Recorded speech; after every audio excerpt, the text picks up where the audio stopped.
SpartanMag.com. My name is Jim Comparoni, publisher. SpartanMag.com. We got Spartan Mag Live going on right now. I'm going to talk Michigan State football. Your Michigan State Spartans 7-0, ranked number 9 by the Associated Press, number 7 by the UPI. Wait, UPI doesn't exist anymore. Number 7 by the coaches poll. We're going to talk those Michigan State Spartans 20-15 over the Indiana Hoosiers Saturday afternoon in Bloomington. Well, I'll make sure you get Shadno in here. Spartans playing some winning football, not always great football, but winning football. And anytime you can go win after win after win for 7 straight weeks in college football, you're doing something right. Michigan State doing a lot of things right. We'll talk about that here tonight. I want to welcome everybody. And the way this works is people over at the Underground Bunker message board post questions, mailbag style. I will tackle those here tonight. Back in front of the down in the doing it old school again today. Maybe later on this week, maybe we'll get back over to the striped stadium background. Do it that way. Maybe do some phone calls later in the week. Won't be able to do any phone calls tonight. Still working on getting Ecamm Live straightened out, but we're going to do it this way and have some fun with it like we did last week. Let's go to question number 1 in the mailbag. Let's get started right away. What do we have here? Alex from Los Angeles with a question. He says, what are the thoughts on LSU? Don Strait coming in strong out of the gate. Don Strait, thank you very much, Don. Appreciate that, Don. Thank you. We got a question from Don later on. We will check that one out a little bit later. But Alex from Los Angeles says, flat out, what are your thoughts on LSU and Mel Tucker? Well, if I'm LSU, I would have Mel Tucker on my short list. I'd be talking. That's someone I would want to get in contact with when the time comes, if they're smart enough to go after him. Which, there's some indications that might be the case. There's other indications there'll be other candidates too, of course. Jimbo Fisher, a lot of people think it's his job to turn down if he wants it. Would he leave A&M? They lost a couple games this year, and did natives get restless about that? Jimbo Fisher was sensitive to restless natives in Tallahassee. He was looking to get out of Florida State for quite a while, and LSU was a place he wanted to go, but it never quite opened up. So Fisher, some people think it's his job to lose. He has a previous relationship with the athletic director. Billy Napier there at University of Louisiana is going to be interesting. He's done a good job with the Ragin' Cajuns. He's been turning down jobs, waiting for the LSU job to come open. I suspect there will be some push, some interest in him. Lane Kiffin, type of guy that might be willing to leave Ole Miss for a better job. He's kind of a wise guy. They like wise guys at LSU. So there's, people talking about James Franklin also. I don't think Luke Fickell. I don't think LSU is Luke Fickell's style. As far as Mel Tucker goes, Mel Tucker is a very savvy businessman, as a lot of you know. Very savvy businessman. And I think he loves Michigan State. I think he likes it more than he even anticipated. And I think they're off to a better start than he's a competitor. He likes to believe they can always go undefeated, but recruiting's been good. I think he's seeing the potential of recruiting at Michigan State.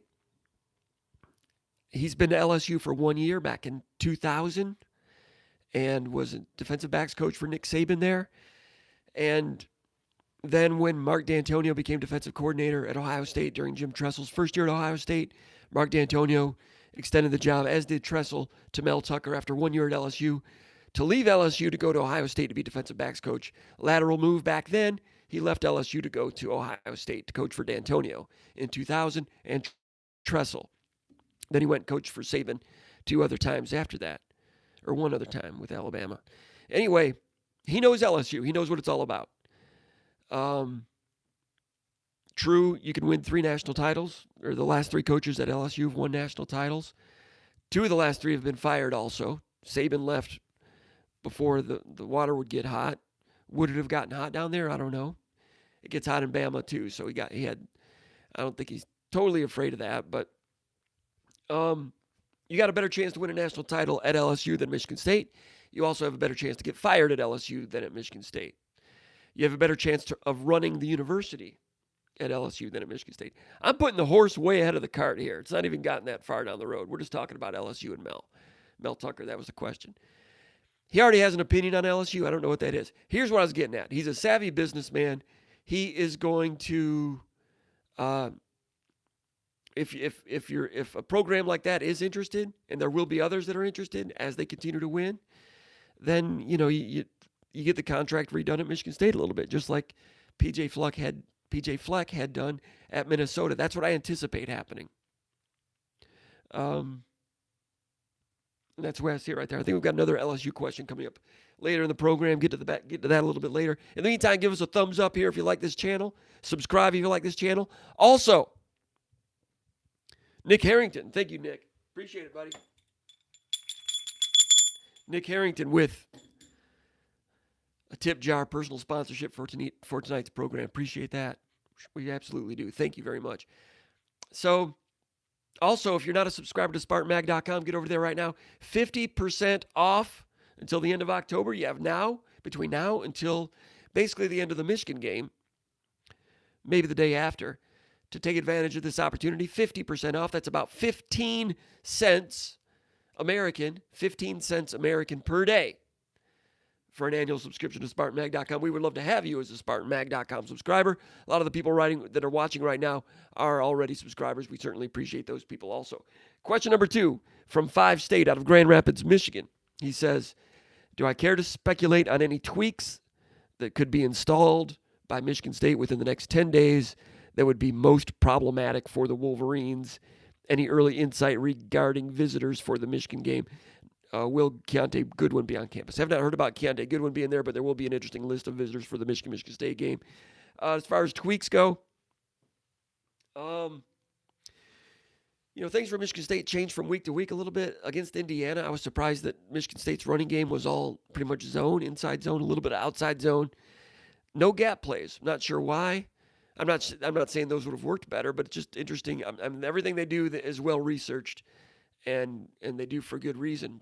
I'm surprised they didn't run power or their counters because they've got that in the playbook. Didn't run it against Indiana. Had a decent run game in the second half. Did Michigan State against Indiana? Never broke a big one though. And it was a struggle in the first half. Everybody saw that. Everybody knows that. So, in terms of tweaks, there'll be new things. I mean, Jim Reynolds says, no questions. Did Nick Harrington have a question? Jim Reynolds, thank you very much, my man. Thank you for your personal sponsorship for tonight's program in the tip jar. I got to go back here to make sure that I didn't miss a question when Nick Harrington and Don posted. Certainly appreciate that, and I don't want to miss it. No question from Jim Reynolds. Nick Harrington says, Big Com, good to see you. Only question I have for tonight is why hasn't Tucker openly squashed the LSU rumors? Okay, good question. He's a savvy businessman. Right. So if he came out and said, I'm not going to the LSU, he might lose a little bit of leverage for getting a PJ Fleck type of contract. He's a savvy businessman.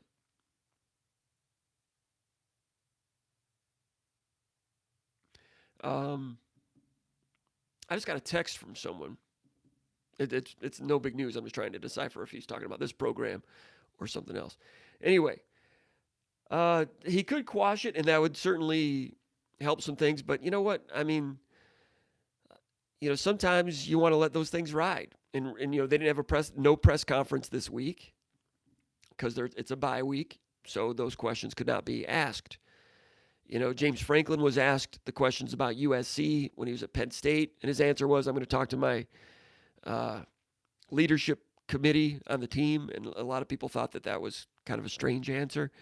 So it's a tough situation for coaches unless you flat out say, I'm not going anywhere. And if he said that, they would just they would throw the Colorado thing back at him. So it's a no-win situation.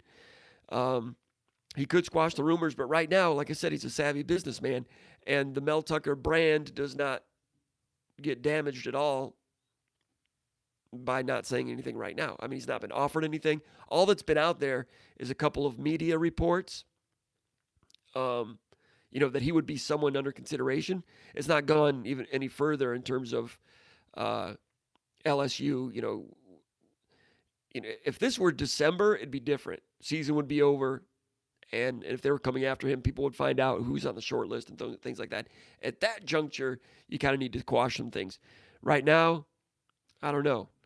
I don't know if he would need to, but 7-0, he's doing a really good job. I think a lot of people would agree with that. I think Michigan State would agree that we'll see what happens here for the rest of the season, but I would anticipate if they're playing Penn State, Ohio State, Michigan. If Michigan State wins 2 out of those 3 and goes 10-2 or something like that, I would anticipate the contract getting spiced up a little bit.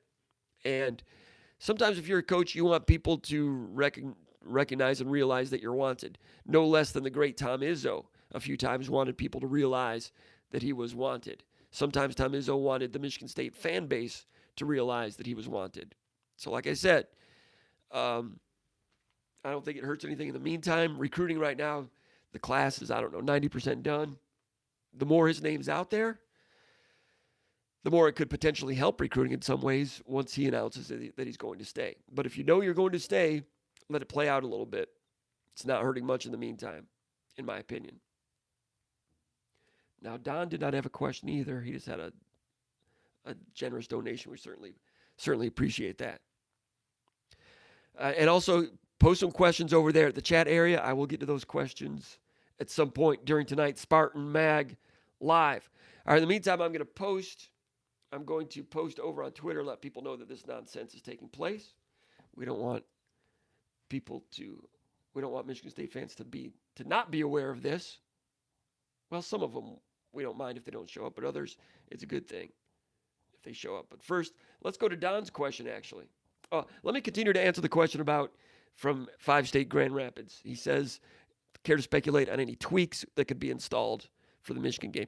I'm going to say this a few times tonight. I've got more Michigan film tape that I need to watch.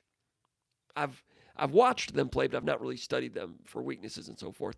And they've not shown a lot of weaknesses that I can see off the top, just at first glance. But in terms of trying to take advantage of things, they look pretty well coached on defense. It's not like Miami that had trouble with tackling and had trouble with gap discipline. That was kind of easy to see. But in terms of the things Michigan State does, there's been new wrinkles every week, and it's hard to know exactly what some of those are going to be. Mark Henfrey, 20-year SpartanMag member. Mark, appreciate it. Really appreciate your big contribution to the tip jar. Thanks, Mark. Really appreciate it. And thanks for being a subscriber for 25 years. That goes back to the old Spartan Magazine days. Appreciate that.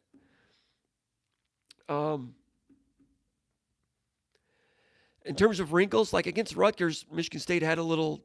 They changed their screen pass game a little bit, and they almost got one to break for Kenneth Walker on a really good play that ended up being like a tunnel screen for a running back. He went out into the flat in motion just before the snap, got it back to him. The offensive line went out, formed a wall, and he didn't quite get loose. I think he gained 8 or 10 yards. Red zone play, Michigan State always seems to have some new wrinkles in the red zone because that's where games are won and lost. The Indiana game was won in the red zone by Michigan State and lost in the red zone by Indiana with Michigan State's red zone defense. That was a nice play. In terms of anticipating tweaks like that, I mean, the possibilities are infinite. In the pre-snap read prior to the Rutgers game, I wrote that some teams had started to sniff out Michigan State's screen game a little bit because Michigan State's screen game was really good in the first 4 or 5 games. And they did change their screen game. Didn't quite get it loose for a big play against Rutgers, and then there was a key moment against Indiana on a second and manageable, like a second down and 2 yards to go, where Michigan State threw a middle screen, I think, to Walker, and it lost like 5 yards. Now it's 3rd and 8, and they didn't get off the field, had to punt. That was in the 4th quarter. So Michigan State opponents are alerted to this screen game to both the tight end and the running back. As far as a new wrinkle in this Indiana game, Michigan State with the touchdown pass to Tyler Hunt, the little, faking like he's blocking Tyler Hunt. and releasing, the timing being perfect on the release. Really hard to fool that Indiana defense. Well-coached, smart defense. Michigan State had not shown that play, and it was worth 7 points to them. Key play in the game, key play to win that game. I could never have anticipated that tweak coming. So, again, the possibilities are endless when you've got chalk and trying to figure out offense. But as we get closer to that game, maybe I'll look for something else, because in the pre-snap read, sometimes we do have talk about families of plays that could work against given opponents. And I'll be looking for stuff, but I've not quite have it all figured out yet. But I'll have to look hard, because Michigan's playing pretty good football. Time to tweet. We are live via Spartan. Got to make sure I spell correctly here.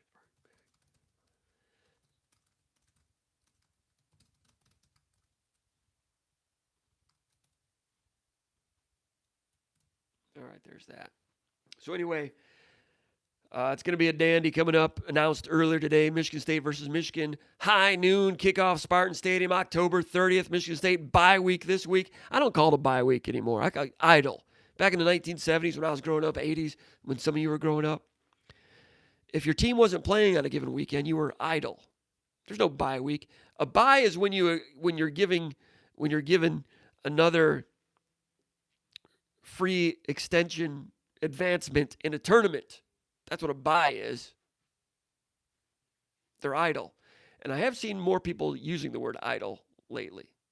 They're idle this weekend.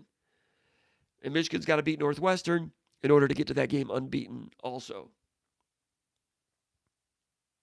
In terms of other tweaks, Michigan State needs to sharpen up their zone read option game.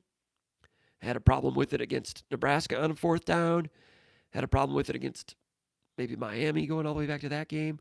And against Indiana on a 3rd and 2 or 3rd and 3, they ran a zone read option and fumbled it. Matt Carrick with the recovery. Coughlin comes in, hits a field goal. Big recovery there by Matt Carrick. But we've seen Michigan State zone read option in short yardage situations fail to pick up the yardage. Sometimes Peyton Thorne might not make the correct read. Easy for me to say. That's a very difficult thing to do. People that do it well make it look easy. It's not easy. On this play, no one got stopped. They fumbled the ball. You go back and look at it, the defensive end crashed down hard on the running back, and I think Thorne was ready to keep it, but Indiana was running a real good crash and scrape replace with a linebacker, number 4, a very good linebacker, Cam Jones, was going to be out there, and he was going to tackle Thorne. I don't think Thorne was going to make him miss, and I think Thorne saw that late and decided late to go with the handoff, but I don't think the handoff would have gone anywhere either with that running back crashing in real hard. Indiana defended that play really well, like they defended a lot of things well that day. So if Michigan State's going to keep the zone read in, they need to get sharper with that. Michigan State did run it for like an 8 or 9 yard carry, I think in the second half for the quarterback. Might have been the first play of a drive. That was effective on that occasion. But in terms of short yardage, it's not been great for Michigan State. So if Michigan State wants to leave that in as a short yardage play, they need to sharpen that up. But like I said, it's hard to anticipate some of those things. Don from DeWitt says, which parts of the program have I been impressed with the most so far? Chris Martinez. Appreciate it, buddy. Chris. Thank you, buddy. Chris, appreciate your support. Appreciate your sponsorship tonight in the tip jar for the show tonight. Really appreciate it, all you guys.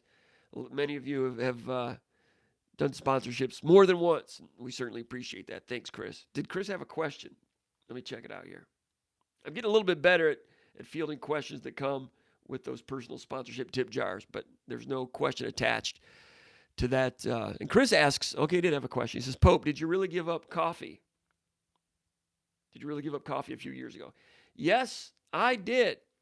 I still drink decaf once in a while. I understand that decaf has a little bit of caffeine in it, and sometimes late at night when I'm working, I might need just a little bit of that just to keep rolling.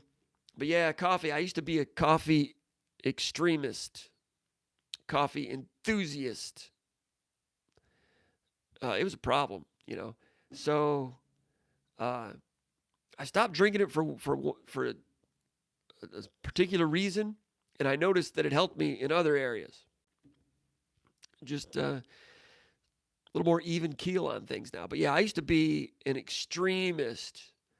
I'm talking at least 2 pots of coffee at night. And then, you kind of get to the point where it's like 7 o'clock at night and I got to start working and just having trouble getting off the couch, trouble getting going. Once I cut that out, I might not be able to do like the 26-hour workday like I used to, but over the course of the day, I'm not having to really, I'm not as tired as I used to be, which is good, and other things. But yeah, good question. I'm guessing you're posting from the Lansing area because when I used to go on the Mad Dog show, we used to talk about my coffee habit. And I was pretty proud of it back then. I used to say things like coffee makes the world a better place. Coffee is good mood in a cup. Some of my slogans I really believed in. And I do miss, that coffee jolt. It does make the world a better place. But overall, I'm better off without it. That's just speaking for me, not for everybody.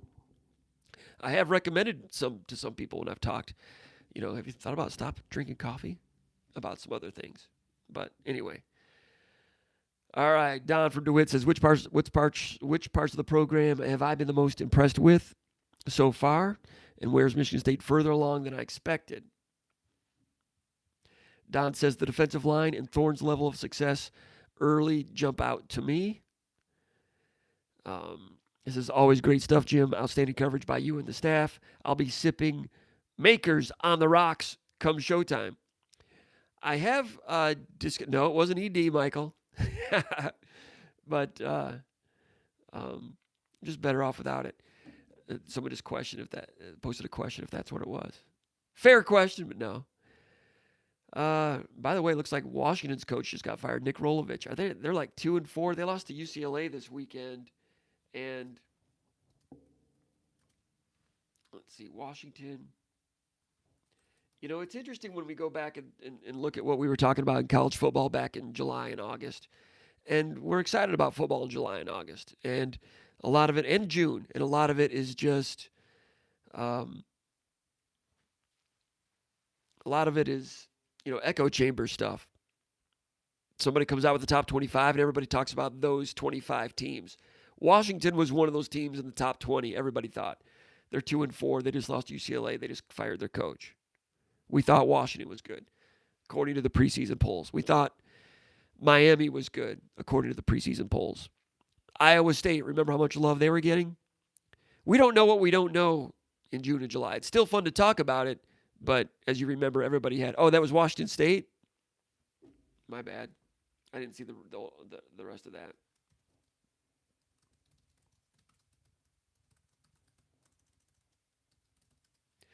I got Nick Rolovich out as Washington, and I don't have the rest of it. Yeah. My bad.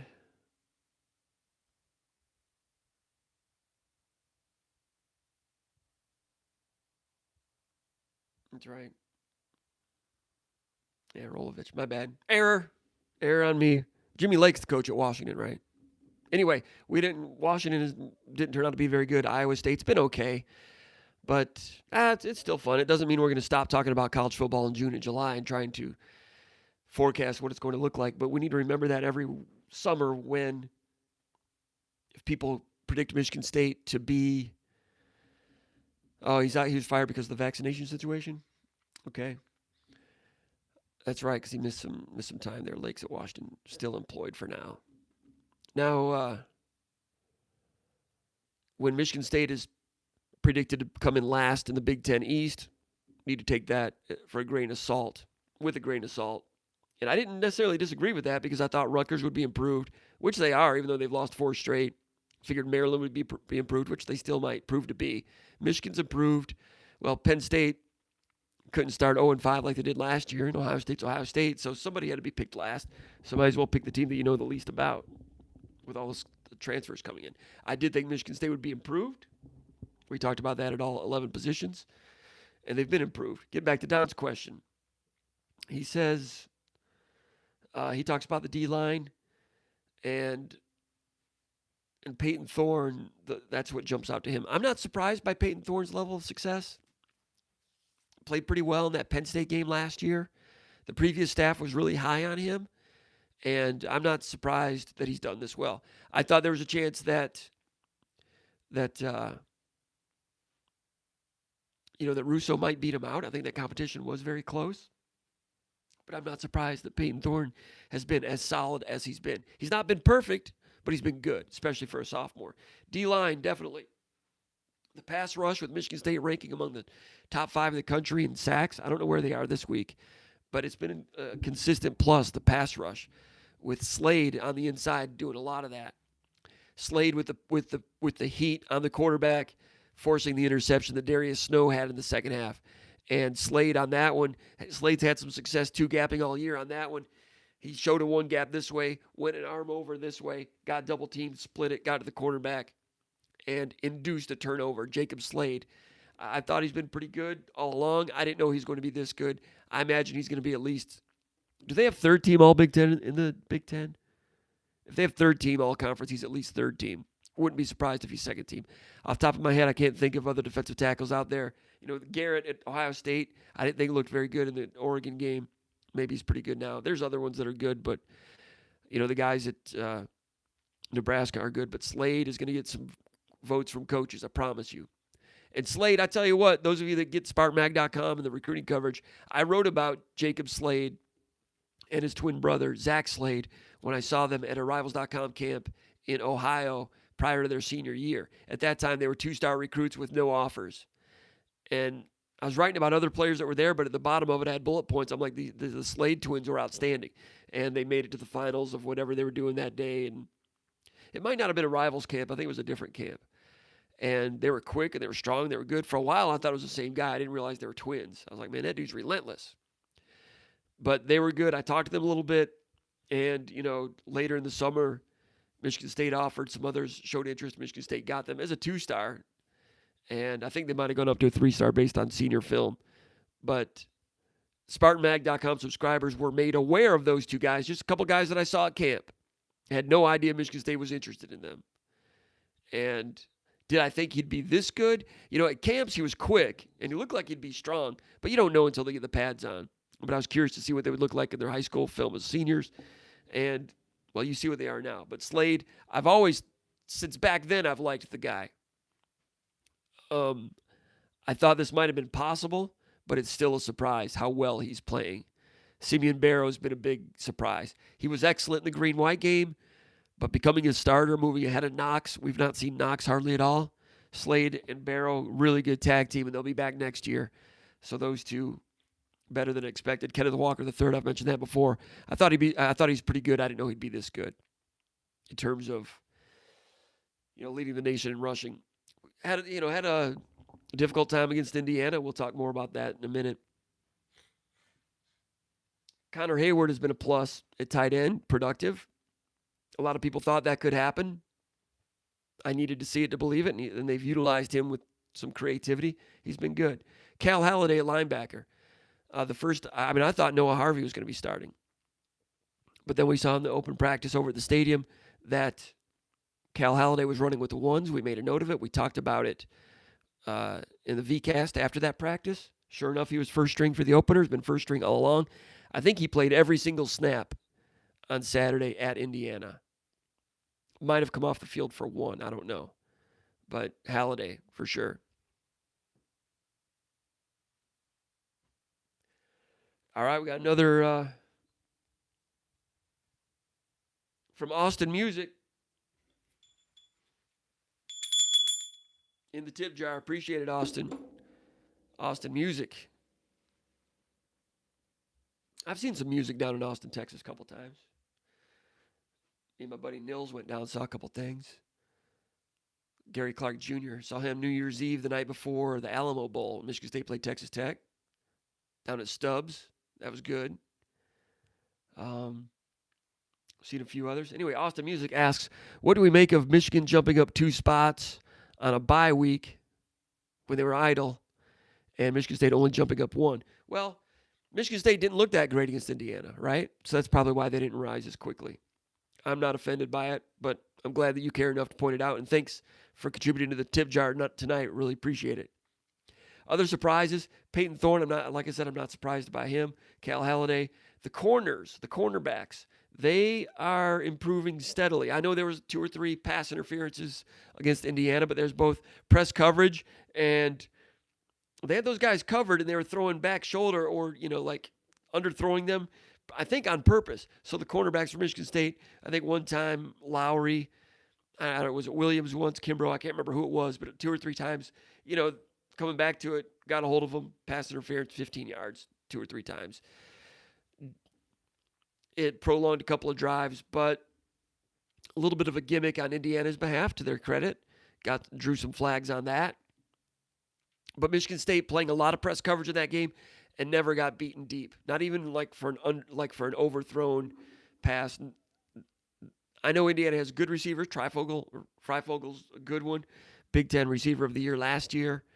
But Michigan State getting more and more confident to play some press coverage and not getting beat over the top. That won't be the case against everybody. You're not going to be able to play press down in and down out against Dotson of Penn State or the guys at Ohio State. But against Indiana, corners are getting better.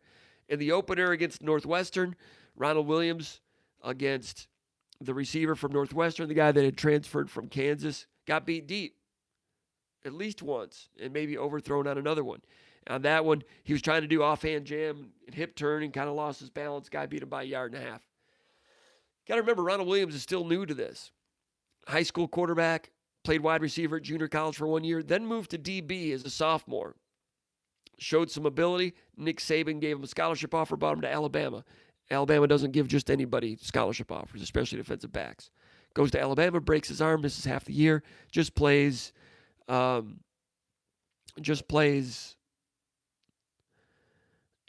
mop-up duty for Alabama at the end of last year. Then he transfers to Michigan State. It's a 4th-year college player, listed as a senior. Starts against Northwestern. Like I said, what he did in junior college, 1 year of DB play, didn't play any defensive back in quality playing time against Alabama, comes to Michigan State, starting in the opener. Yeah, they tested him deep, made some mistakes. Did not start the following week. Got back into the starting rotation, and he's gotten better and better. Had some really nice pass breakups in this game against Indiana. So the corner position was a huge X factor. I thought Kalen Gervin would be improved, and I think he was improved. He was improved, yet that improvement was not enough to hold off the other guys to maintain his starting job, so he moves on. Chester Kimbrough continues to do well. Big play on that sack. He also had a big pass breakup prior to that. Big play on that sack to get home and not let that quarterback, he didn't come in too thin and let the quarterback escape out like Johnny Adams did against Russell Williams in the Big Ten championship game in 2011. Sorry about that. Johnny Adams, good player, but that would have been D'Antonio's first Rose Bowl if he gets him down on that corner blitz. As far as, so Kimbrough comes in at a correct angle, gets the ball out first and recovers it. Nice job, corner blitz. And like I mentioned on the podcast after the game, it wasn't technically a corner blitz. It was a cornerback rush. Usually defensive coaches refer to a blitz only if it's 5 or more rushing. And anytime a corner rushes, it's always been at least 5 rushing that I've ever seen. Not Michigan State, not in this time. Michigan State's done some exotics and pass defense in the red zone, and it's been a big part of the red zone defense. On this play, a crucial turning point play of the game on the sack, brought in Kimbrough on the corner blitz, but Michigan State only rushed 4 along with him. And I was just reading some texts coming in. And Michael Fletcher played 1 or 2 snaps in that game. He was on the field for this one, defensive end. He goes back into pass defense. So it's zone pressure. Michigan State's still playing zone behind it. It's a 4-man rush. He's playing like a linebacker now, is Fletcher on that play. And initially, in the article I wrote that Xavier Henderson had bumped over to corner. That was incorrect. Xavier Henderson stayed at safety. It was Michael Dowell, who's your nickel back. He bumped over and played corner just for that snap. When Kimbrough blitzed, Dowell went out and played corner, and it was zone. So it's a corner blitz. Quarterback didn't see it. It's a sack. But even if the quarterback had seen it and the corner's coming after him, he's thinking it's got to be at least cover 3 or man-to-man. But it was neither. It was quarter zone. So whatever he might have had as an automatic, if he had seen it on time, he might have thrown right back where the blitz came from, but Dowell would have been there. Slants, if there's a hot route, maybe Fletcher breaks it up. I don't know, but he didn't see it either way. But Michigan State, technically it was not a corner blitz. It was a corner rush, zone blitz, 4-man rush with a corner being part of the pass rush. And he came in real tight because he had a defensive end gap on that because the defensive end Fletcher dropped off. Michigan State does a few things every game on defense that they've not shown on film, and the quarterback has to identify it quickly. And the way Michigan State is rushing the passer, they don't have a lot of time to figure it out. And against Rutgers, a lot of times, Michigan State might show something strange, and Noah Vedral just wouldn't get rid of it. He wouldn't even attempt to try to read it and make anything of it. So that's going to be something McNamara and McCarthy are going to have to figure out. You know, I want to go back and watch the Michigan-Rutgers game. I know Michigan had a lot of trouble getting first downs in the second half of that game. McNamara was really good in the first half of that game when things were kind of smooth. But when things tightened up, he started throwing into the ground a little bit more. Looked like the collar got a little bit tight. Became inaccurate. I know he came off the bench last year at Rutgers, rescued Michigan when they were down 17-0, came back, won in double overtime, and, plant a flag. They were really excited to beat Rutgers that day. One of their 2 wins all year, right? Is it 2? So, plant a flag. So, he's got some ability. The Nebraska game, I've got to go back and watch and see what he did in the second half of that game when that one got tight. I'm not sure he's a great tight game quarterback. He's going to have to prove it. But if he does struggle, McCarthy could come in and do something. They've got someone in the bullpen. So it's not all just on McNamara. So other guys that have improved, Ronald Williams and Kimbrough, a couple of guys that have come along real nicely. I would say they've been doing it as well as maybe, if I'm a Michigan State fan, as well as I would have hoped. But Kimbrough comes in as a second stringer from Florida. Williams, when you looked at Ronald Williams' junior college film, you can see why Alabama liked him. Big guy that can really turn his hips and run and do some things. So I'm not shocked that Travaris Tillman and Harlan Barnett have turned those guys into some good, solid Big Ten corners. They were big variables coming in, X factors, and now Lowry's on the field doing some decent things, although I think he retweaked his ankle situation. So the corners, to answer Don's question, have been, I don't want to say big surprises, but pleasantly on schedule and on course. Not a big surprise. Angelo Gross is improving rapidly at safety. He was outstanding at Rutgers. Early in the season, I thought there'd be a chance he could make some mistakes because he's new to the position, and we saw that after a week or two. Haven't seen it as much from him lately. But teams will continue to try to attack number 15, but he's been pretty steady. And when he knows what's going on, he comes up and he makes an impact. Angelo Gross. And the punter, Bryce Behringer. I didn't see that coming. They beat Nebraska largely because of Bryce Behringer. I never would have anticipated that. Coughlin coming in, hitting field goals from 49 and 51 yards at Indiana. He's the all-time leader at Michigan State with field goals. This is his 5th year of eligibility. He's having fun being a college kid. Appreciate him. And that being said, like all kickers, it's a little bit up and down here and there, right? But for him to go out there and hit a couple of big money field goals, 49 yards, 51 yards, and the 51-yarder made it over the crossbar by about an inch. And then his length on kickoffs. Crazy. It's his 6th year, and earlier in his career, Michigan State had trouble with kickoff specialists because he couldn't do it. Now all of a sudden he's banging them into the end zone. I don't know where that came from. He's banging them into the end zone all the time. Is that part of the strength conditioning flexibility program? I don't know, but something happened. Haven't had a chance to ask him yet, but he's enjoying life, doing a good job. Didn't anticipate that. I knew he was solid, but hit a couple big ones against Indiana. They needed them. Punt return, 2 punt returns for touchdowns for Jaden Reed. Michigan State's punt return program has been AWOL for 10, 15 years. Would not have expected that. Kickoff coverage has been good also.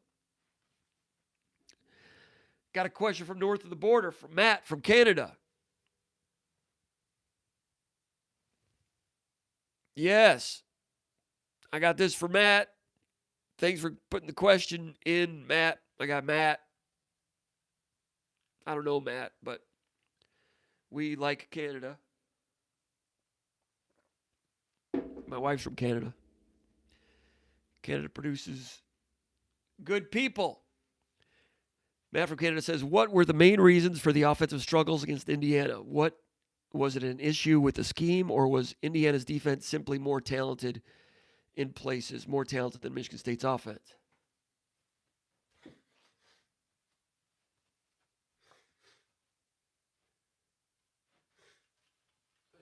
Get the hockey stick. Talk about that. Talking to my Canadian friends. Get the hockey stick going. Comes up to the chin when I got skates on. Okay, so problems on offense against Indiana. I went back over the game today. Just looking for some commonality on some things. You know, the run game in the second half for Michigan State was better than I remembered it being, and Konendijk made that point in the post-game VCast. When you go back over it, Kenneth Walker had 13 carries in the second half by my math for 71 yards. Not bad. That would equate to 140 yards rushing over the course of an entire game if he carried 26 times.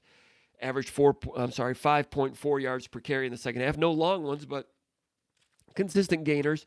His carries went for gains of here in order: +5, +5, +4, +5, +7, +2, +15, +3, +3, +5.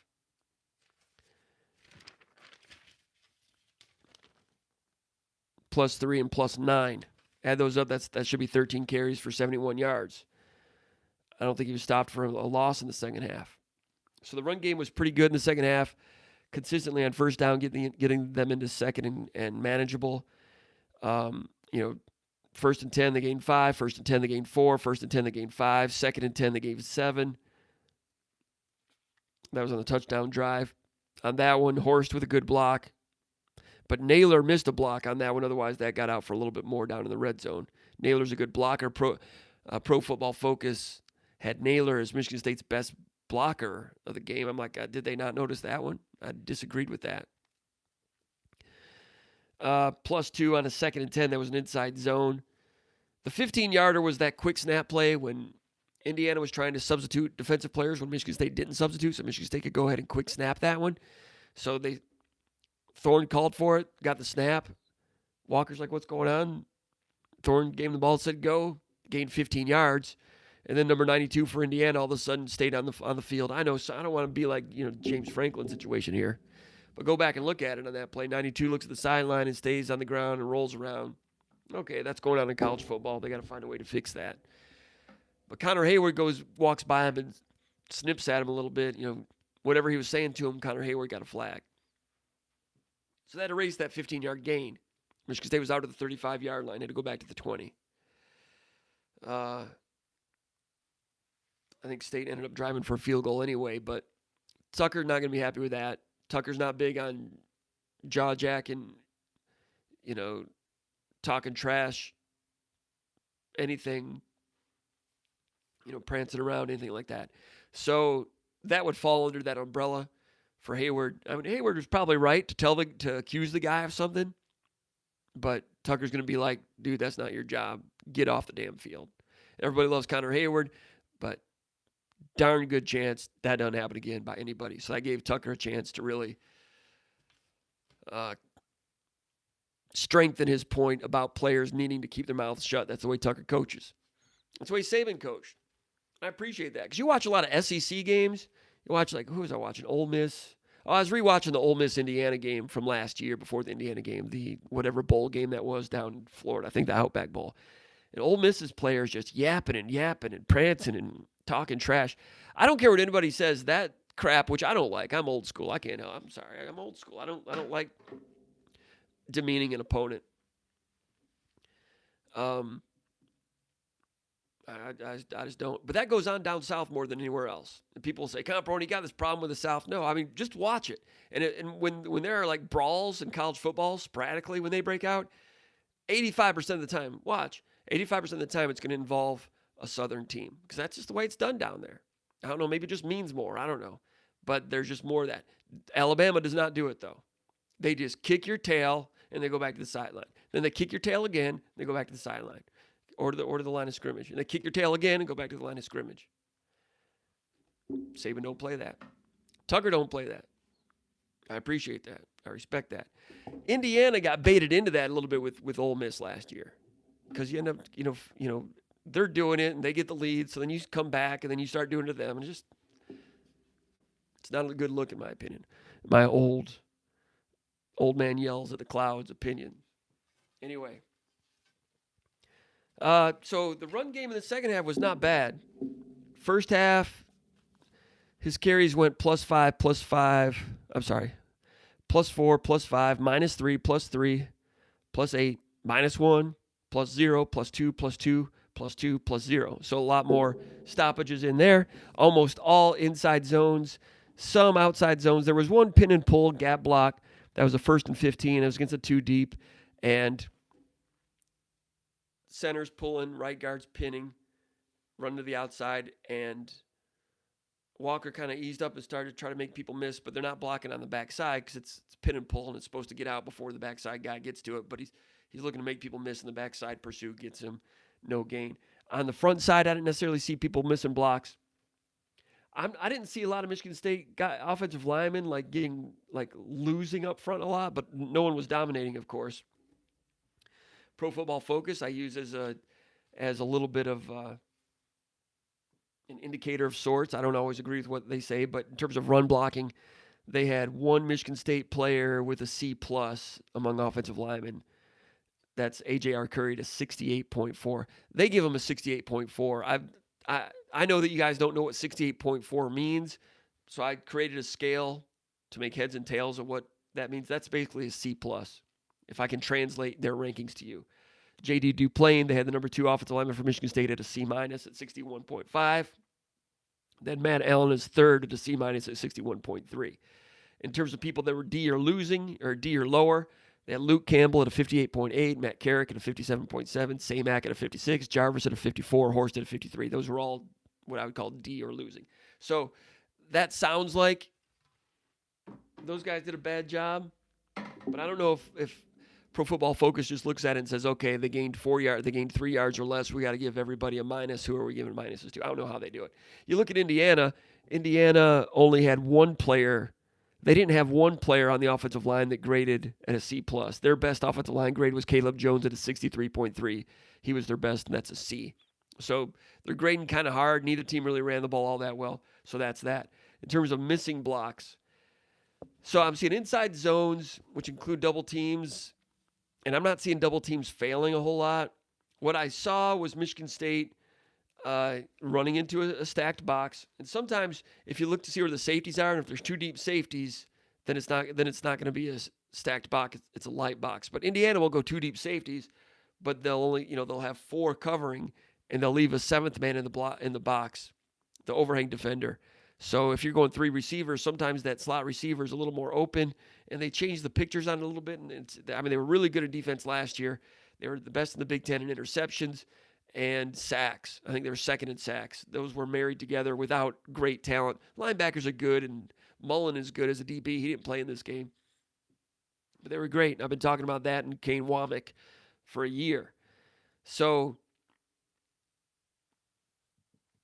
on defense, what they were doing a lot of times, Michigan State, when they were in 3 wide receivers, they would still have 2 safeties deep, but the overhang defender, like the slot, like the nickel guy, would be kind of in the box.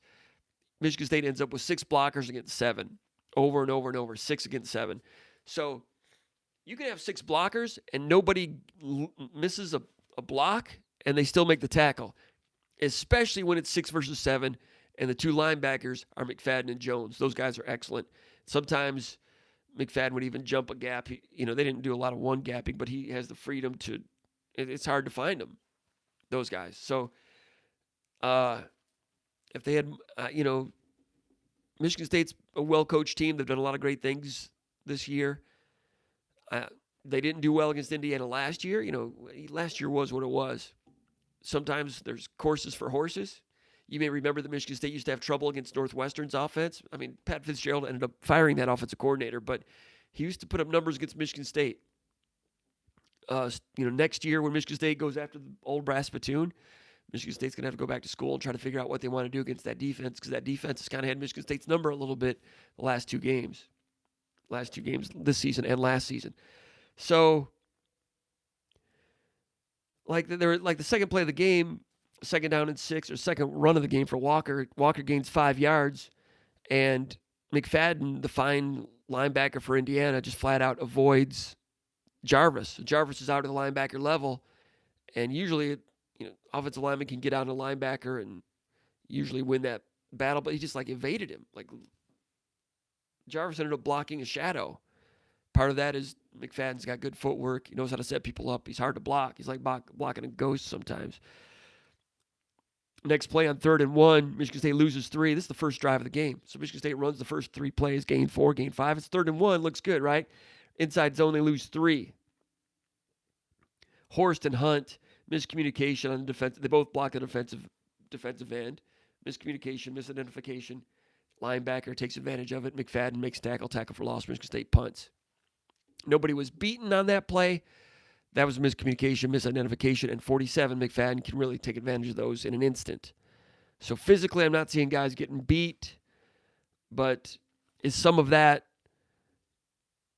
Michigan State, Indiana coming off a bye week and really with their heels on the cliff, circling the wagons, whatever pun you want to use, all excited to try to turn their season around against Michigan State? Was Indiana ramped up and fresh and eager and ready to go and playing some real good football early? Yes. Was that play an example? A little bit. All right, next possession. Michigan State picked up a 3rd and 2 with a gain of 8 on an inside zone, going under center on that one. Give an example of a 6 against 7, 2nd down and 10, second drive. Zone lead. Michigan State's running a zone, and I think Hayward was a lead blocker or something. And it's 7, an extra guy. You got 47, McFadden coming on a run blitz around the edge. He makes a tackle. Everybody's blocking well in interior. It only gains 3, though. That linebacker comes around unblocked. It's 6 on 7. Even if you get a hat on a hat, they've got an extra hat the way they're doing it. And then on 1st and 10, a couple plays later, Michigan State loses a yard. Outside zone stretch to the short side. They didn't do a lot of stretch zone. This was one time they lost a yard, didn't try it again. On that one, the defensive end 99 buckled Jarvis. On that play, Jarvis did get beaten. In terms of finding guys that missed blocks, later in the first half, and they're always doing cover 3 behind this also. If it's cover 3, that means 3 deep, single safety deep, 2 corners. That means one of the 4 defensive backs is in toward the linebacker level, usually doing it late at the snap. So anytime there's cover 3, that's a good defense against the run. So what's open when you do that? Sideline comebacks. So they disguise it pretty well, but Michigan State had some of those curls and comebacks. Had one to Naylor to pick up a first down later in the game. But Michigan State had to do all over again. I mean, they begin the second half with a counter boot for about 20 yards to Reed and went back to that play for about 24 yards later. Could they have done more of that? Maybe. But it's a little bit of everything. Indiana was playing some pretty good snooker there for a while. Snooker is a game of billiards where it's not important what shot you make, it's what you leave, to quote Danton Cole. Sometimes they were leaving things and Michigan State wasn't taking advantage. It's easy to say, hard to do. 1st and 15 in the first half. Running back Walker gains 2 on this one. Again, it's cover 3, 6 blocking, 7 in the box. And on this one, Connor Hayward missed a block. Still ended up gaining 2. There's another play, first play of the drive. Actually, 1:28 left in the first half. Michigan State trying something new. They'll go 2 receivers this way, 2 receivers that way, 2 by 2. And Michigan State running a zone read against a light box. So if you got 2 by 2, you're lightening up the box a little bit. I think it might have been 5 versus 6 in the box. 5 offensive linemen against 6 blockers. Might have been 5 versus 5. And Thorne does the zone read, and he's reading the defensive end who's getting blocked, and hands it off. When in actuality, it was this defensive end who was being unblocked. He was supposed to read this defensive end, and he was coming to stop the run, and he should have pulled it out. I don't know if an RPO was attached to it or not. I didn't look at the receivers, but he was just reading the wrong defensive end, hands it to Walker, and Walker runs right into the unblocked defensive end, makes a miss, gets outside, but the pursuit's out there. He gains 0. Quarterback read the wrong guy. That's the type of sharpness you got to get fixed. It's college football. There's going to be mistakes out there, but as these opponents get better, can't have a play like that. I said earlier that Michigan State needs to improve their zone read game. That was an example. So they try to zone read differently with only a 5-man offensive line, 2x2. Try to thin things out a little bit and kind of mess that one up. Second half, you saw fewer of those situations. Horst with a really nice block during that 17-9 drive. I'm going over this because it's just I wanted to go see what was going on with the run game, what was going wrong. Like I said, second half, gain of 5, gain of 5, gain of 4, gain of 5, then gained 7. Gained 7 on 2nd and 10. This is the drive that gave Michigan State a 17-9 lead. Inside zone to the weak side. Horst with a good block. That was the one. Naylor missed a block on that one. There was one play in the second half, fourth quarter, I think. Second down and 10. I'm sorry, 1st and 10. And they go cover 4 on this one. Still at 6 blocking 7 in the box. Outside zone to the short side. They got it blocked really well. And 47, McFadden, is kind of in the trash a little bit, in the wash a little bit. And he's kind of moving with the gap. And he jumps a gap, comes over, and makes a tackle. So it's hard to block that guy. It's 6 versus 7, and you got a guy like that that's jumping gaps.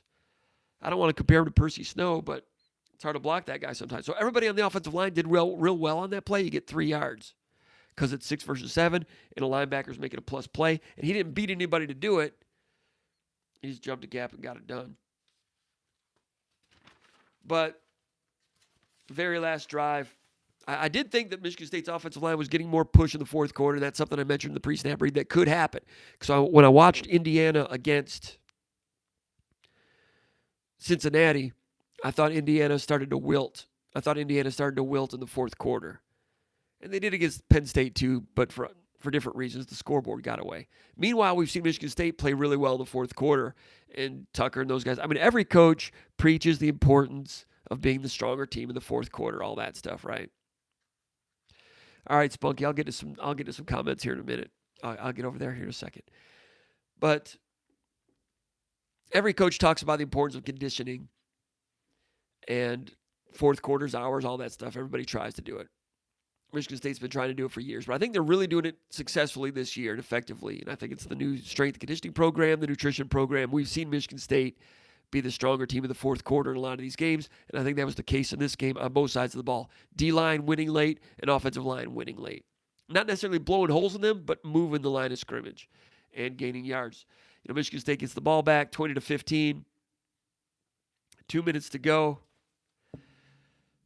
Well, actually, we'll go back to 3:59, right after Kimbrough with the sack, turnover, controversial point in the game, right? 1st and 10 down there near the red zone. Michigan State runs an inside zone, 6 against 7. That means 6 blockers against 7 in the box. Really hard to run against that. Walker gains 3 because Michigan State had a pretty decent push. Now, at this point, Michigan State, a lot of people would think, including myself, run it again, kick a field goal, go up by 8. Now, 8, there's not much difference between, there's a big difference between 8 and 9, right? You're already up by 5. To kick a field goal there to ensure that if they score again, you're at least guaranteed overtime. Well, there's no guarantee you're going to make the field goal. They'd been stopping the run halfway decently. So Michigan State stayed aggressive and went to the air and threw an interception in the end zone. At that moment, I'm like, man, that's going to be the play that comes back and beats them. Could have gotten a field goal, make it 8. Even if they score, you at least have overtime. But Michigan State stayed aggressive. Huge difference between being up 8 and being up 12, of course, when you're up 5. So they were going for 12.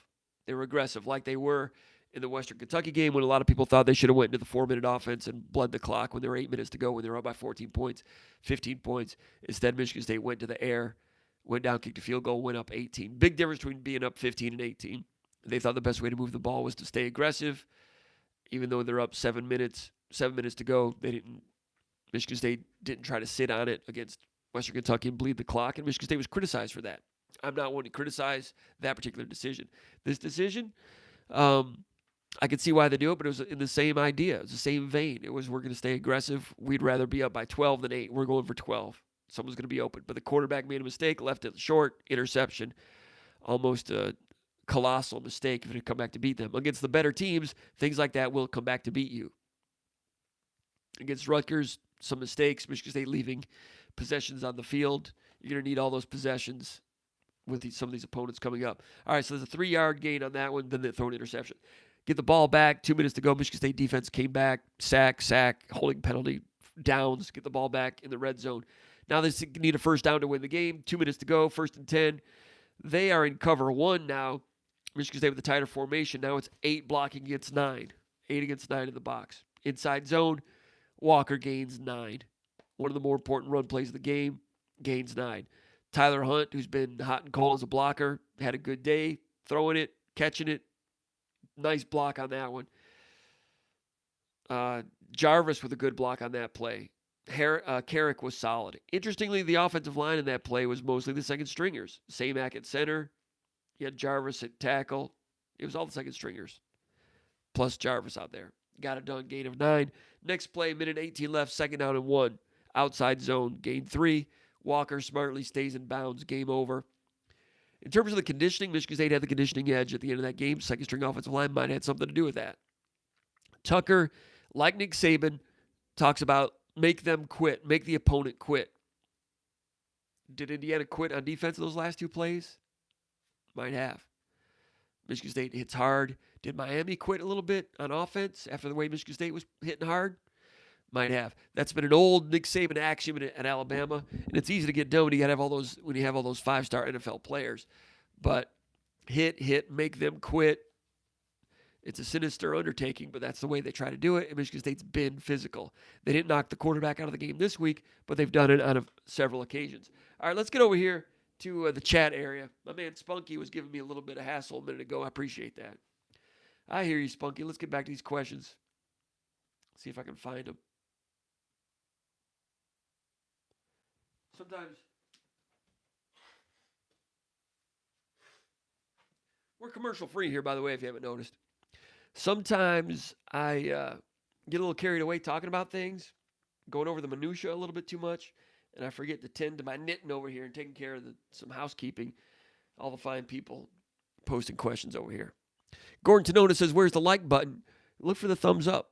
Give us a thumbs up. We appreciate that always.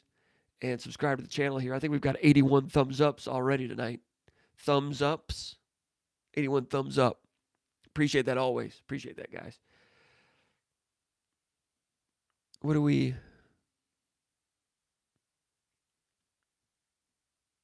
All right. Let's look at the questions here. Old Tuck was in here first. The bell cow from Austin, Texas. Old Tuck. Steve Meyer in here. Hi, Jim from McKinney, Texas. 2 Texans in first. Gordon Tenona. Kale Doc Holiday. Old Tuck says, is Mel going to cut the distraction or let it marinate? It's a good question. I don't know. First time we've covered him. Izzo would let it marinate a little bit. So I'm not sure. George Page, former keyboard player for Surrender Dorothy, says, great to be a Spartan. George, you'll have to correct me on that. I think you're a keyboard player. I can't remember. Surrender Dorothy, one of the great bands in recent East Lansing history. Recent, 20 years ago. In this century, we'll say. No such thing as local bands anymore, by the way. Where was I when I saw... Oh, when we were down at Rutgers, there was a band playing outside the stadium as part of the tailgate. Tailgate scene was not bad at Rutgers. Pretty good. And there was a band playing, and they were young people. Young people playing in a band. That was good to see. Usually when I see a band, especially in a tailgate situation, it's a bunch of people my age trying to play. They were kind of doing like kind of a pop rock type cover type of thing. Kind of a Fall Out Boy type of thing, which is not my thing, but I respect it. So good job, New Jersey, on that one. Old Tuck. George Page says, great day to be a Spartan. Gordon Tenona says, comp, 9-3 worst case, 11-1 best case. Thoughts? 9-3 worst case? Worst case, I think it's 4 losses. when you're looking at Michigan, Penn State, Ohio State, it's conceivable to lose those games. Now you look at see what Purdue did, and people are asking me questions about Michigan, and I've looked at Michigan. I got to look at them more closely, but I spent some time today on Purdue versus Iowa because I wanted to see what the heck went on in that game. I mean, I saw the stats and the highlights, but I still just couldn't believe that Purdue would be able to do that. And after you see it, I mean, Purdue was the guy's name Aiden McConnell. Aiden McConnell looked like Mark Herman back there throwing darts. He was excellent. Took some stats on it or some notes. So now I got dead air. Anyway, I mean, the dude, David Bell, with 240 yards receiving. Iowa's not a great team, but one thing they do well is they play excellent pass defense. I'm like, how in the heck did Purdue go out there and do that? So Michigan State's got to play Purdue in a couple weeks. O'Connell, quarterback for Purdue, 30 out of 40 for 375 against Iowa. The run game, they rushed for 86 yards. Iowa rushed for like 76 when you count sacks. Goodson was pretty good, the running back for Iowa. 12 rushes, 68 yards. I don't think they fed the ground game enough. But the first one, when Bell got out, Iowa, as great as they are on defense, I love Phil Parker as defensive coordinator. Iowa plays man-to-man on third and medium way too much. And, I mean, they're a zone team. You got the whole field to play zone.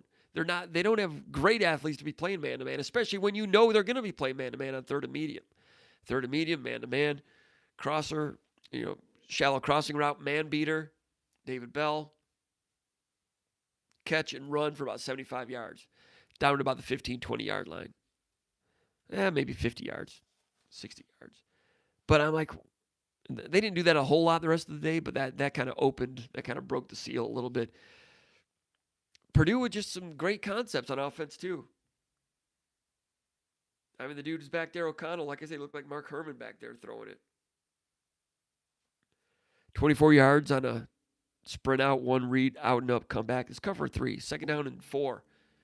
Purdue. Cover 3. They ran a lot of cover 3, Iowa did. They always play zone. They'll do quarters. They'll do halves. They'll do cover 3. It's cover 3, so 3 deep. And Bell ran an out. He ran an out and up, and then a comeback. And the dude sprints out to buy time, and he's reading one dude. He's reading Bell the whole way. It's a one-read route. It's second down and 4. If it's covered, he can just throw it away, come back on third and 4. It's just a great concept. Gets them in a defense they like. Cover 3. Sprints out, up. Really drives that corner off. And then a comeback. It's a elongated route. It's like double move, triple move on a comeback. Takes a long time to develop. That's why you have the sprint out to the field. It's got sprints out, time. Boom, 24 yards. That's 25 yards. That was in the second quarter. Cover 3. No, that was I don't know. I'm getting too deep into Purdue, but I was just really amazed. I was intrigued by what Purdue did. Came away with a lot of respect for Bell, of course. That's the guy Michigan State tried to recruit a little bit out of Indianapolis. A lot of respect for O'Connell. I never knew much about O'Connell. I'll have to watch some of his games. I mean, the guy was sharp. A lot of respect for the concepts on offense against that zone. I mean, they had that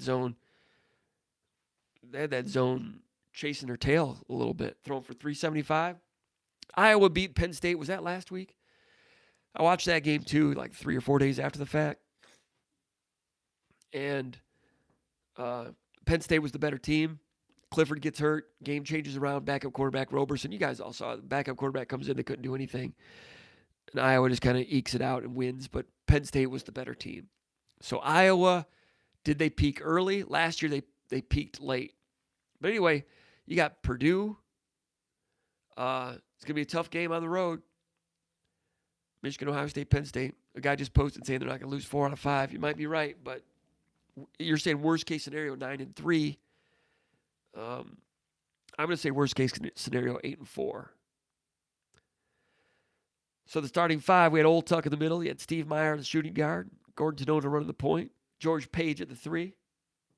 Rob South at the stretch 4. Rob South saying, "What's up, fellas?" James Bannon, the hanging out, he says. Old Tuck, the bell cow. Jacob C., hoping for a big KW3 performance on the 30th. Mr. Bone Man, checking in. Aaron Snow. Where's Tank Brown? Tank Brown, we posted about him on the Underground Bunker message board just a few minutes ago. All that I was doing was posting a tweet he made earlier today saying that it's his time or something like that. I don't know what that means. He's not been dressed. I don't know what's going on with him. I don't know if he got dinged up a little bit or what, but him saying it's his time or something like that, not a terrible sign. But that being said, Ricky White tweeted something a few months ago making it sound like he was about ready to come back. Haven't seen him either. All right, I'm just going to go through these. Bob Luddleton says, I'm kind of nervous about Purdue now. Yeah. Matthew Bobe says, besides Walker, who from Michigan State gets drafted this year? I think Jaden Reed gets drafted.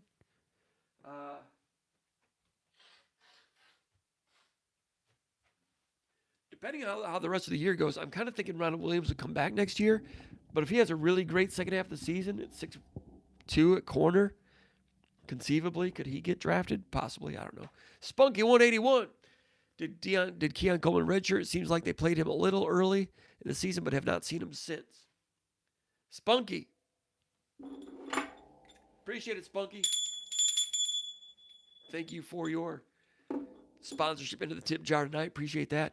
Keon Coleman played a little bit, against Northwestern, maybe 1 or 2 games. I don't know if the plan is to redshirt him. They'll play anyone who's good enough and ready enough that can help. They're not going to say, hey, you're good enough to help, but you're redshirting. They're not going to do that. So if Coleman's not playing, then, they don't say anything about injuries or anything like that. Next game's a home game, so they dress most players for home games, so we'll see if he's in uniform for that one. But I don't have any information on Coleman. But he's been a guy that Tank Brown also. They're kind of Justin Leonard, Tank Brown injury status. I've not heard about his injury. Thanks, Justin. Appreciate it, Justin. Really appreciate the personal sponsorship from all you guys. Thank you. Tank Brown, I think he was injured earlier in the year, but I'm not sure he was a talented guy that did not get on the field at Minnesota last year for whatever reasons. I don't want to hold that against him, but you have to consider that there's some, how do I say it? What do I say? High maintenance. Might be some maintenance issues. I don't know if issues might be too strong a word. Can never rule it out. But that's the MO on both those guys coming in, so we'll see. Wide receiver right now is pretty good. Trey Mosley's had some good games. Did not have his best game here against Indiana. Indiana with a good pass defense, but there were a couple of plays where Trey Mosley had a chance to win a reception. One, he didn't finish. Another one, real good pass defense to knock it away. But if he wants to play in the next level, you got to battle that guy and win that one. Easy for me to say. Trey Mosley's a good player, had a good season, but there were 2 plays that Thorne could have used from him. Didn't finish a catch against good pass defense. But wide receiver position is pretty good with Michigan State right now, with or without Coleman. So in the future, you'd like to have Coleman, that talent in the program, that's for sure. But why is he out right now? Maybe they're ironing out some wrinkles. Sometimes you have to fumigate some weeds a little bit sometimes. Mr. Bowman, he says, WTF. Justin Leonard, when does Michigan State come out and address the LSU scuttle? Justin Leonard. Thanks, buddy. Appreciate it. Thank you very much for your support. SpartanMag.com and what we do here. When are they going to come out and squash it? I don't know. No press conference this week. But like I said, Izzo kind of lets things go a little bit. Usually the Izzo situation is not halfway through the season. Never. It's always at the end of the season. So this is different. Michigan State's had these situations with coaches in the past a little bit. It's always at the end of the season. Middle of the season is different. So, like I said, Mel Tucker's a savvy businessman. If they keep winning, he's going to want to, just like any businessman, he's going to want to be paid what he's worth, market value-wise, and what better way to figure out what market value is than waiting and getting some market indicators for yourself, maybe in the form of an offer. It can get dangerous a little bit. If you know you're not leaving, what's it going to hurt? You might lose a little bit of equity love from a fan base. Justin Leonard, is this the biggest Michigan State game in the last 40 years? Thank you, Justin. Appreciate it, Justin. Thanks a lot. The biggest, I don't know. 1999 was pretty big. Were they both undefeated that year? Or was it 97? 97 were they both undefeated? Charles Woodson interception game. Todd Schultz, 99. I think Michigan State might have already lost. Had they lost one? That was pretty big. It's looking like this might be the first time they've both been top 10 since 64, right? Michigan State was on the edge of the top 10 in 97 and 99. Yeah, it's a big game. Gosh, they're always big games. Sometimes I even feel like it's a bigger game, like 2015. Yeah, 2015 was big. Michigan State had lost to Nebraska, right? And Michigan was undefeated. Michigan State beats them. Trouble with the snap. They go to the college football playoff. Going into that game, it was huge because Harbaugh was just getting started. And there were some issues about that. There was some concern in the Michigan State fan base, I would imagine. Now, Harbaugh's having a good year this year, but he's still kind of a little bit of a joke, right? Team is pretty good, but, I mean, if they lose this game, Harbaugh's back on thin ice. And he better not lose to Penn State if he loses this game. Because then you got Ohio State there, and you're right back to square where you were. So, in that regard, the Harbaugh thing is not as imposing as it was in 2015 when Michigan State was coming off a couple of top 5 seasons in 13 and 14. The 2015 season, I think, was bigger. Because here, Mel Tucker's just getting started. If they win, that'd be great. But I don't think Michigan State can keep doing this and realistically contend to win the Big Ten East. I just don't. I'm sorry if that offends anybody. What do we have here? But that's just my call from where I see it right now. So I think 2015 was bigger.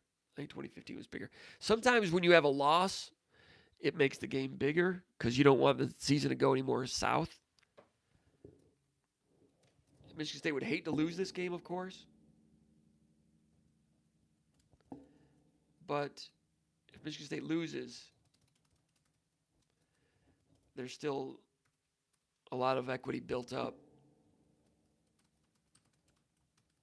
And sometimes the games are bigger when your back is against the wall a little bit more. And I don't want to say Michigan State's back was against the wall in 2015. Actually, was Michigan State undefeated that year? No, they beat Nebraska. Yeah, my bad. Wait a minute. Trying to find it right now. No, they were undefeated when they beat Michigan. They lost to Nebraska 2 weeks later. They were undefeated that year.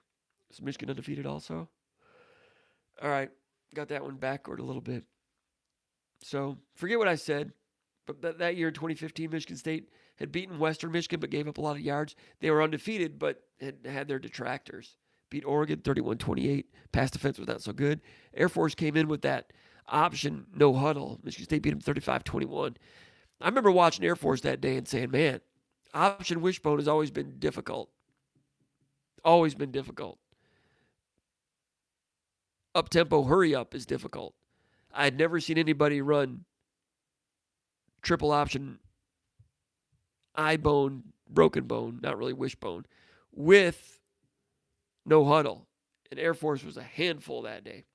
And they didn't really marry themselves with that concept going forward. But I was like, man, well, that's never been done before. Military school, triple option, up tempo. They don't do it that way because, like Army, they want to bleed. They want to bleed the clock every possession. So it kind of goes counter to their philosophy. But someday there'll be a team that'll try that. They'll try Armed Forces style, triple option, no huddle without a snap. That'd be a bear to prepare for.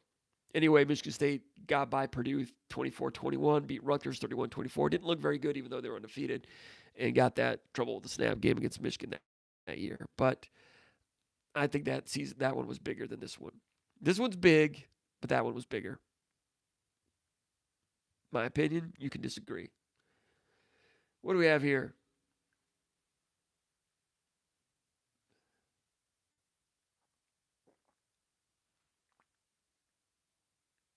Mr. Bowman upset about the noon start. Bob Littleton says he wishes it was 3:30. Sir Sparty says, gut feeling October 18th, 2021. Where will Michigan State basketball finish in the Big Ten this year? Fourth. Lose some road games. They'll look pretty good. They'll get better later in the year, and they'll be dangerous going to the tournament. Kevin Schroeder realizing that the spittoon takes the place of the Perlis helmet. You're right. Very observant. Wiggle Puppy in the house. Old Tuck says, who does Christie's game compare to? He's taller than Gary Harris. Is he a better shooter?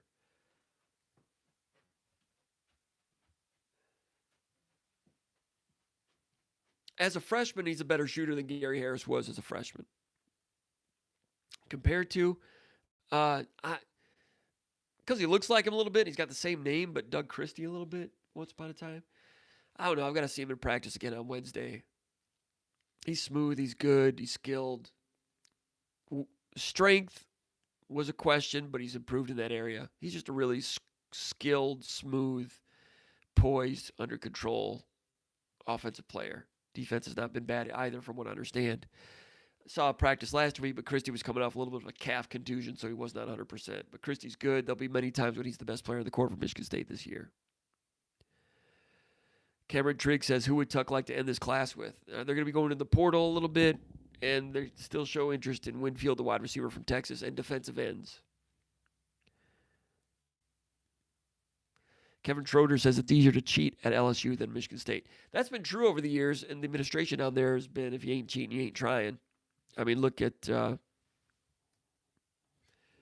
got no shame about that. And that's one reason I think, that Saban wanted to go there, not necessarily to cheat, but because football runs the school. The tail wags the dog down there. You look at the basketball situation with Will Wade. Will Wade was caught talking about strong ASS offer to Brian Bowen or somebody, FBI tapes. Athletic director suspends him. Athletic director gets fired. Will Wade is still coaching there. They went to the Sweet 16, right? Did they go further than that? They've had some pretty good, talented teams. But that basketball coach is still there. That tells you all you need to know about LSU.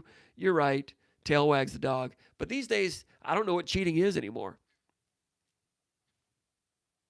North Carolina proved the kids don't even have to go to class. What is cheating? You're not allowed to recruit, telling them if you come here, these are the name, image, and likeness contracts you're going to get.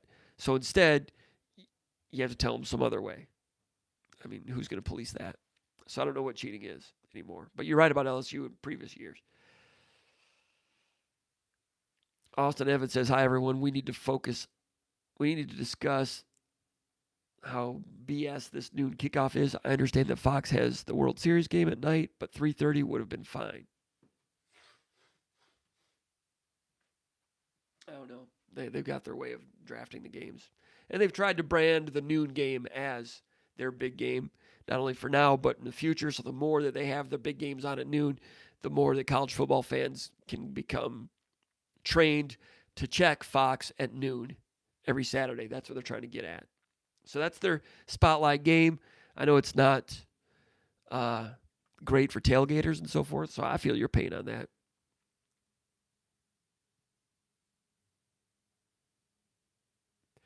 Steve Smith 313 says, greetings. I went to the Indiana game. They have a really nice and modern stadium. Yeah, the way they've closed up that end zone and put some I don't know what the rooms are in their locker room and so forth, but yeah, they've done a nice job with that stadium. It's not bad at all.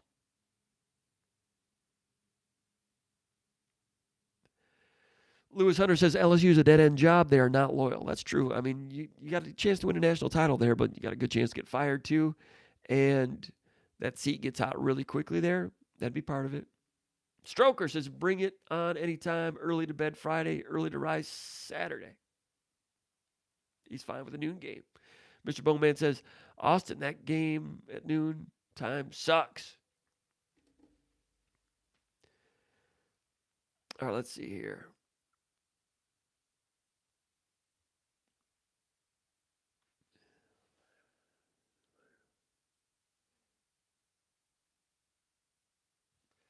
Lewis Hunter with an interesting comment. He says, let it ride. MSU regents and alumni, it's actually trustees, and alumni were not happy with the initial hire, laughing out loud. When he signed, now he's 7-0. Now Michigan State people say, why hasn't he squashed the LSU rumors? Good rhetorical statement there. Angelo Gross, Harold Joyner enthusiast, says not going to worry about Tuck. The Mangum family is going to keep him here. Interesting. That's funny. Kevin Schroeder says Tuck committed to Michigan State. He's going nowhere. LSU's a dead program. East Lansing is where it is. Well, you're a little biased, but gotcha. Michael Schwartz says, what's your take on Crouch? I feel like as physically talented as he is, he's not a very physical linebacker. I would disagree about his physicality. When he gets a chance to hit people, he hits, and he hits hard. He takes some receipts out there. He has an impact. He had a real nice pass breakup on third down in the first quarter last week. He's registered some big hits. He's been a force in that regard. He's not always correct, and I think that there was that one running play, 3rd and 2. I think it was the second quarter, and I'm going to have to sign off here. I'm losing my battery again. Second quarter, they gained 29 yards on an inside run, going down there when they missed the field goal at the end of the first half. And why is that running back running wide open like that? What happened? So Michigan State on that one had two gapping on the left side of the defensive line, and they were one gapping on the right side. On the left side, you had Maverick Hansen and Panashuk two gapping. You had Darius Snow over there also. Over on the right side, you had Mallory, defensive tackle. He was one gapping into the strong side A gap. That's the A gap. B gap. At the C gap, Pietrowski was going into that one at the C gap, and Xavier Henderson came down from the safety position to one gap, the D gap. Because if you're going to one gap at all, then you've got to add another hat. So they added a hat. Henderson's in there. So Henderson's is in there as a safety. Then you had a linebacker blitz, Crouch and Halliday. And I think it was Brock Hayward was the color commentator. He pointed out, saying that there was an error inside. One of those two guys. Really good chance that it was Crouch. Quavaris Crouch was supposed to go into the B gap. Or maybe he was supposed to, maybe Mallory was supposed to go to the B gap and he was supposed to go A gap. Halliday ends up in the A gap. Crouch is in the A gap also. If you have two players in the same gap, you might as well be playing with 10 on defense instead of 11. So you have that. Not only that, but Maverick Hansen was two gapping that defensive tackle. So now essentially you have linebacker, and then a defensive tackle two gapping it. So you've got like 2.5 in that gap because it's a two gapper. You're playing half this gap and half that gap. So Michigan State had 2.5 people in that gap, and the safety up on a gap, and nobody in the B gap. So nobody was beaten physically on that play. It was a mental bust. Snow and an outside gap. I don't think he was supposed to come back over the alley. I don't think. Maybe. Gets into the open, 29-yard run. So plays like that, I don't know for sure it was Crouch, but dollars to donuts, probably. It's not the first time something like that has happened a little bit of an exotic. Not really an exotic. It's kind of exotic with one gapping on one side and two gapping on the other. But Crouch has to get better at that, especially against a run attack like Michigan, because they will present different gaps at you, adding gaps with gap plays and pin and pulls and things like that. So, and that's one of the reasons Chase Klein left. I mean, he felt that he was just as good and more reliable on some of those things. But Crouch has a really high ceiling of potential. But for Michigan State to become a really good team, they have a really good record right now, a perfect record. But to keep it up and to beat some of these teams on the schedule, those things need to be erased. Kevin Schroeder. Kevin, thank you. Thank you. Personal sponsorship, the tip jar from Kevin Schroeder. Really appreciate it. Thanks, Kevin. Really appreciate it. And his question goes to the top. He says, technically speaking, how does the 4-2-5 nickel defend best against Michigan's power run offense? We need to get off the field while Michigan can neutralize our weapons with long, frustrating power drives. 4-2-5. Well, 4-2-5, 5 2 5 well, the way Michigan State does the 4-2-5, they usually have a box safety coming in and doing some linebacker stuff sometimes if they play a cover 3, but it's just not the same safety play after play. And Xavier Henderson's a big guy at about 210, somewhat linebacker size, and then sometimes it might be Darius Snow, somewhat linebacker size as the nickel guy in the box. So it's not like they totally have a completely light box. They fudge it around in combination with those guys. Henderson has played, I think, more